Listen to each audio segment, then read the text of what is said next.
I told Mr. King when I contacted Summit Academy, he sold Summit Academy just like it was TCOIC. When it was on my student report and it was under TCOIC, I didn't know what that was, right? Twin Cities, something or another, something. But then they were known as Summit Academy, right? So then that made sense. The SAC Summit Academy, TCOIC or some shit. So as I'm thinking in terms of those environments, I thought that Mr. King sold it to Tony Lung and the Asians, where they created an internet department. And as they created an internet department under Tony Lung, they got a lot of assistive technology where students were creating apps. And as they were creating apps, people that were vulnerable adults to me were now put in what I consider to be this program where the logos on your phone, like the Wells Fargo, was a logo, but it wasn't actually Wells Fargo. They hired people as admins to go between me and Wells Fargo. So like Kristen, speaking on my behalf, who hated me, who might have got a foreign husband. Right, Libby? Right, Jackie? And that's Kristen, who got a foreign husband, wanted to intimidate me and use the money that was due me from the Wells Fargo settlement. She decided to speak on my behalf.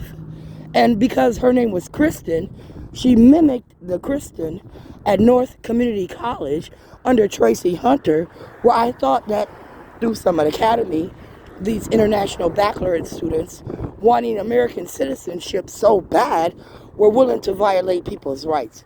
The vulnerable, the homeless, the disabled, anybody that they felt beneath them as a religion, conscious belief, under Donald Trump with their illegal citizenship, right? Donald Trump, his first run, he said that the state of Minnesota was housing illegals and their paperwork wasn't up to date. He said that there was a lot of people in the state of Minnesota that under their application for citizenship needed to be deported. They were now committing crimes. They were now being looked at through the courts, and their citizenship was different than people like mine. You see, I didn't come from another country, right? I didn't covet China's, life. So like Pat Baker, my stepmom who flew to China, I didn't want to do that. Even though she said China was making purses and she could get purses real cheap there, right? I didn't want to go to China to get a motherfucking purse. I'd rather pay the export taxes like I did and move on. I'd rather pay the taxes to the city of Minneapolis and have them bring the purse here to me. Now, in terms of my father, who said KKK owned Troop, do you know Troop shoes back in the day? Did you see Troop? Troop. Not the singing group Troop, but the shoes, right? My dad said it was owned by the KKK and he wasn't going to buy me a pair of shoes where the company was owned by the KKK. I don't know how he knew that information. Maybe he researched it. Maybe he had friends in government, that I always speak about, that could help him research that information. Where my father told me Troop was owned by the KKK, and if I wanted Troop shoes, I needed to get a job and buy the damn shoes myself. He bought me all the other shoes, but he didn't buy me no Troop. In fact, my mama bought my shoes, right?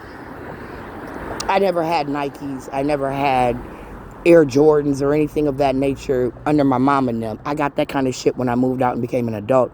My mom just made sure I had shoes on my feet. And a lot of times they were bought at stores like Rainbow and shit for girls. Like, oh, I love my black patent leather shoes.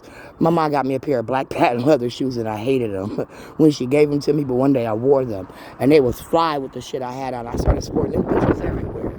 Till, the pinky toes started hanging out. They were talking in the back, not the front. I learned not to take my shoes off using my foot. If you take your shoes off using a foot, you're damaging the shoe. So I learned not to do that. You have to use your hand to take off the shoe if you want to protect your shoes. Black people got to think about their shoes. Hell, my niece told me my motherfucking kids' ones couldn't have creases. She said, Sharon, that means they're old. You got to buy them new ones. Like what? She said, there's a crease. Either buy the shoes and then, don't let your kids wear them. Once they get a crease, they're a wrap.